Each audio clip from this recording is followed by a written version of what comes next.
Hello everyone, welcome to DTs classes. और आज की सेशन में हम डिस्कस करेंगे कि किसी एक्सटेंडेड ऑब्जेक्ट जो कि सर्कुलर मोशन में हो, जो रोटेट कर रहा हो, या किसी मास डिस्ट्रीब्यूशन के ऊपर सेंट्रीपिटल फोर्स कैसे निकालें। देखिए, शॉर्टकट ये कहता है कि जो भी मास सर्कुलर मोशन कर रहा हो, उस मास के जिस पार्ट के ऊपर आपको सेंट्रीपिटल फोर्स निकालना है, आपको उसी पार्ट का मास लेना है, उसको ओमेगा स्क्वायर यानी एंगुलर वेलोसिटी के स्क्वायर से मल्टीप्लाई करना है और उसी पार्ट के सेंटर ऑफ मास का रेडियस लेना है। जैसा कि आप देख सकते हैं, आपके सामने एक यूनिफॉर्म चेन है जिसकी मास m है, लेंथ l है और वो अपने एंड के अबाउट रोटेट कर रहा है एंगुलर वेलोसिटी ओमेगा से। और इस चेन के मिड पॉइंट पे हमें टेंशन निकालना है, जिसको हमने p से दिखलाया है। इक्वेशन लगाने से पहले इस बात का ध्यान रखिए कि जो टेंशन लगेगा p पॉइंट पे, वो केवल pb पार्ट को ही सेंट्रीपिटल फोर्स प्रोवाइड करेगा। आई रिपीट, वो केवल pb पार्ट को ही सेंट्रीपिटल प्रोवाइड करेगा, AP को नहीं करेगा, क्योंकि टेंशन जो होता है वो एक पुलिंग फोर्स होता है।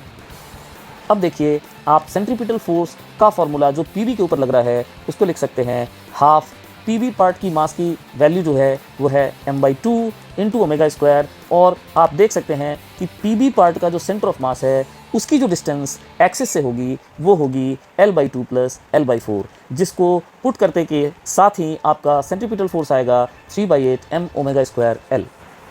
याद रखिए, ये जो एक्सप्रेशन हमने निकाला है ये टेंशन एट P का है, या कह लें कि ये उस सेंट्रीपिटल फोर्स का है जो PB को सर्कुलर मोशन में घुमा रहा है। ये पॉइंट पे अगर आपको सेंट्रीपिटल फोर्स निकालना होता या टेंशन निकालनी होती तो ऑब्वियसली आप पूरे चेन का मास लेते और पूरे चेन की सेंटर ऑफ मास की रेडियस पुट करते, यानी कि मास कैपिटल M होता और सेंटर ऑफ मास की रेडियस होती l/2, फोर्स की वैल्यू आती half m omega square l।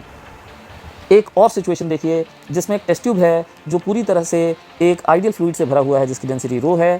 Test tube का लेंथ l है, डायमीटर 2r है और इसको हम हॉरिजॉन्टल सर्किल में घुमा रहे हैं। अब खास बात यहाँ ये है कि यहाँ पे सेंट्रीपिटल फोर्स प्रोवाइड करने का जिम्मा नॉर्मल कॉन्टैक्ट फोर्स पे होगा, जो कि टेस्ट ट्यूब के फार एंड पे लगेगा। और नॉर्मल कॉन्टैक्ट फोर्स एक पुशिंग फोर्स होता है, तो ये जो नॉर्मल रिएक्शन टेस्ट ट्यूब के फार एंड पे लग रहा है, ये पूरे के पूरे कॉलम को सेंट्रीपिटल फोर्स प्रोवाइड करेगा।